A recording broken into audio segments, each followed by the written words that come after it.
Assalamualaikum warahmatullahi wabarakatuh. Alhamdulillah wassalatu wassalamu ala rasulillah. Kita berkenalan kembali. Apa sebenarnya ucapan Rasulullah yang belum pernah kita dengar, dan kalau sudah kita dengar belum kita pahami, dan kalau kita sudah pahami belum kita praktekkan dalam kehidupan sehari-hari. Dengan hadis-hadis ucapan Rasulullah, tindakan Rasulullah, dan respon Rasulullah terhadap perbuatan-perbuatan sahabat itu ribuan ya. Lebih banyak jumlahnya dari ayat Al-Quran yang 6.000 lebih sekian ya. 6.200 berapa, ada yang bilang 6.666 ya. Hadis itu jauh lebih banyak. Apa yang kita coba perhatikan hari ini ya. Dari Abu Sa'id Al-Khudri,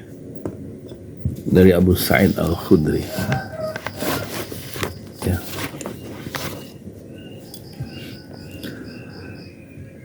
Dari Nabi Sallallahu Alaihi Wasallam, beliau bersabda, afdalul jihadi kalimatu adlin inda sultanin jairin.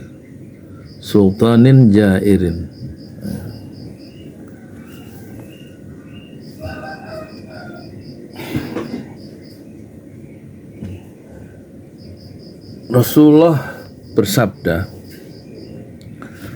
afdalul jihadi, seutama-utama jihad adalah mengucapkan kalimatu adlin, kalimat atau perkataan yang memuat keadilan di hadapan seorang penguasa yang zalim, inda sultanin jairin.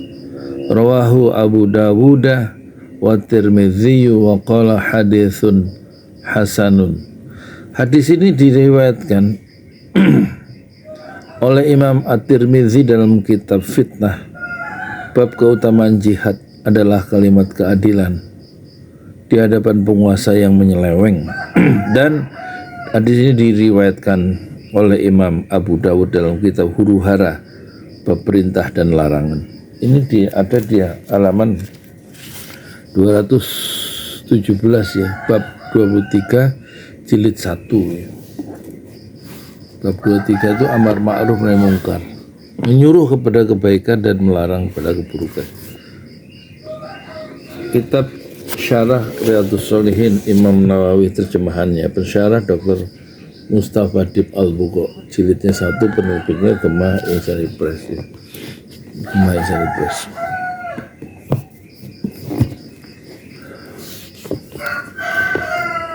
Kemudian oleh Dr. Dib Al-Buqa dijelaskan apa yang disebut kalimatu adlin, kalimat keadilan, maksudnya perkataan yang benar ya.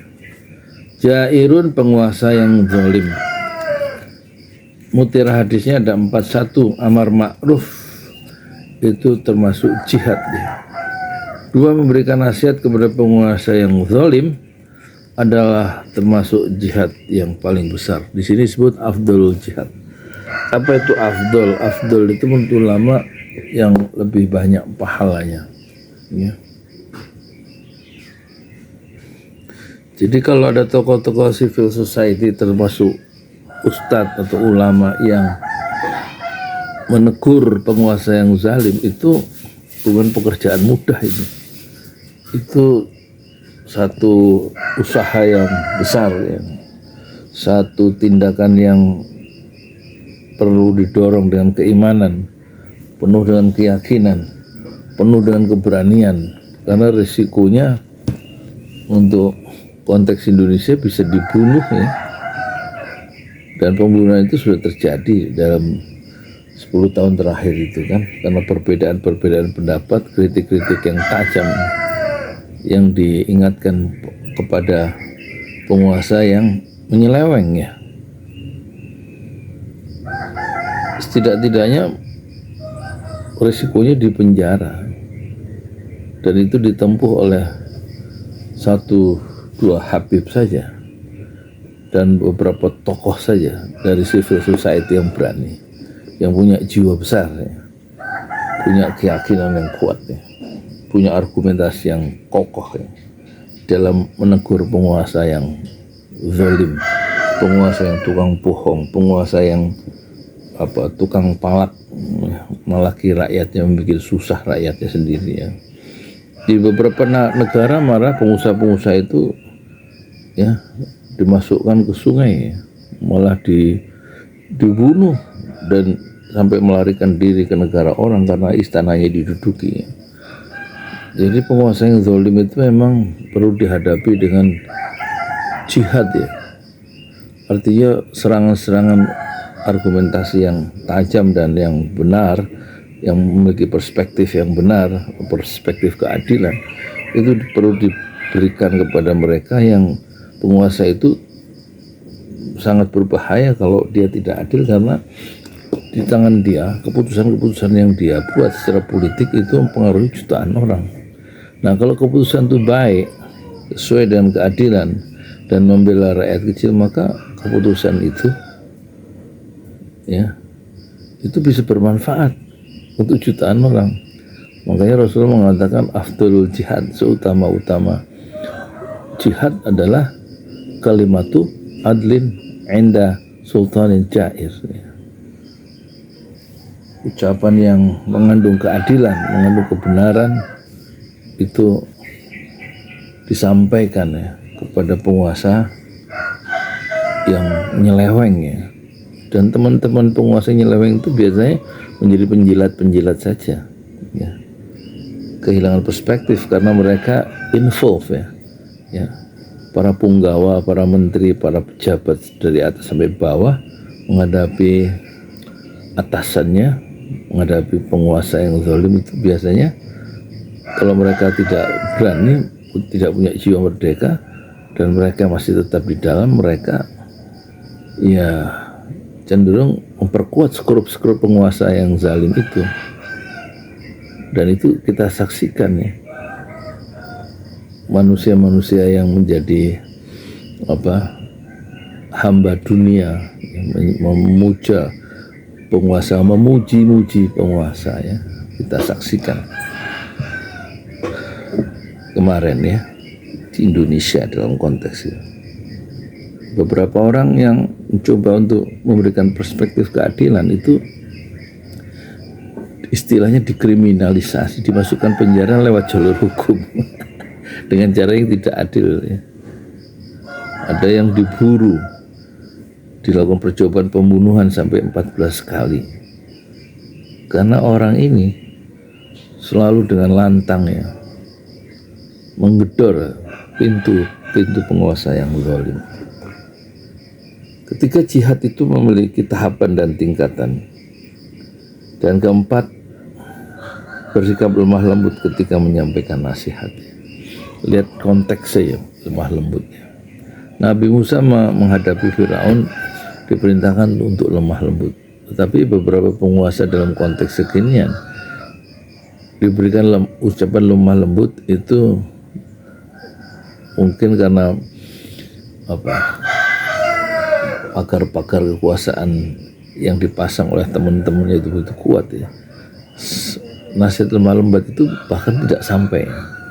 Ketika suara dinaikkan intonasinya dan dipertajam argumentasinya dan disampaikan dengan cara yang frontal, mereka baru agak tersadar. Tapi kesadaran itu sudah terlambat ketika kerusakan ekonomi, kerusakan politik, kerusakan meritokrasi, sistem penjenjangan berdasarkan keahlian itu berantakan karena kekuasaan yang zalim. Moga-moga hadis Rasulullah ini bisa memberikan satu perspektif bahwa bukan mudah ya menyampaikan satu kritik yang disampaikan oleh beberapa tokoh Islam kepada penguasa, dan mereka menanggung risiko itu sampai tidak bisa pulang selama 3 tahun, diblok oleh penguasa supaya mereka tidak bisa kembali ke Indonesia. Ada yang masukkan penjara, ada yang mencoba dia bunuh. dihilangkan nyawanya. Jadi afdhalul jihad kalimatu adlin inda sultanin jair. Seutama-utama jihad adalah mengucapkan perspektif keadilan, perkataan-perkataan yang adil dan benar langsung kepada penguasa yang menyeleweng dari kebenaran dan menyeleweng dari keadilan.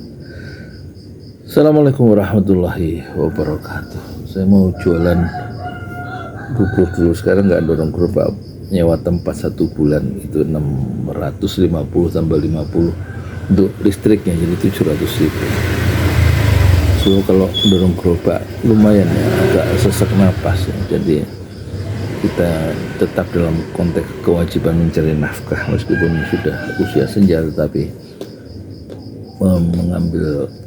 memperkecil resiko, mencari resiko yang lebih baik dengan cara menetap dan kemudian bertawakal kepada Allah di warung bubur ayam Ojo Lali itu. Assalamualaikum warahmatullahi wabarakatuh. Saya Yudi Pramuko, tukang donat dari Paru, YouTuber tertua di semesta Fasbir Sabran Jamila. Bersabarlah dengan kesabaran yang indah. Assalamualaikum warahmatullahi wabarakatuh. Masjid 6 Syuhada sebentar lagi selesai. Dinding lubang angin sebagian sudah terpasang, lantai 2, dan kemudian plafon termasuk lantai bukan keramik, granit 150 dus bersama tiang-tiang yang ada 16 setinggi 4,5 meter. Kemudian finishing terakhir adalah tangga menjebol atap ya, lantai pertama untuk masuk ke lantai 2. Inilah Masjid 6 Syuhada. 2,5 tahun lalu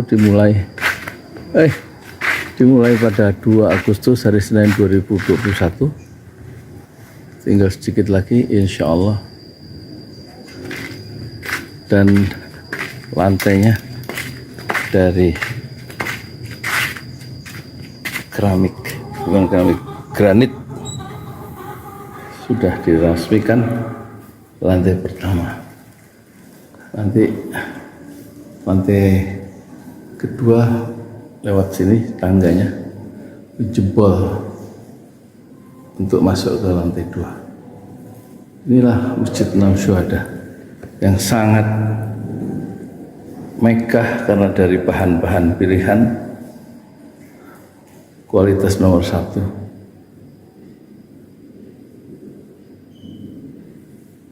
Tinggal sekitar 80 juta lagi finishing lantai atas selesai insya Allah.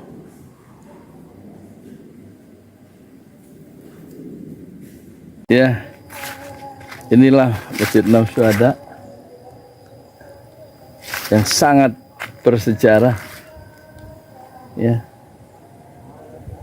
dalam sejarah dakwah Indonesia modern insya Allah, karena ini dibangun dalam konteks kezaliman rejim penguasa yang sudah membunuh 6 santri dari front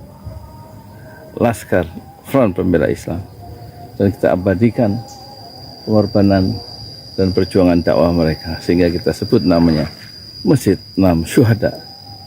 Mereka mengawal perjalanan dakwah gurunya Habib Rizik Syihab, dan mereka dicegat oleh orang-orang jahat di kilometer 50. Saya Yudi Pramuko, tukang donat dari Parung, YouTuber tertua di semesta Fasbir Sabran Jamila.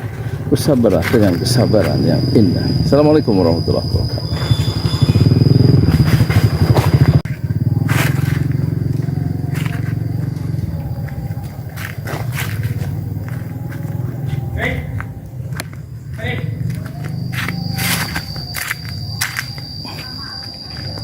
Nah, ada nggak ada yang kerja?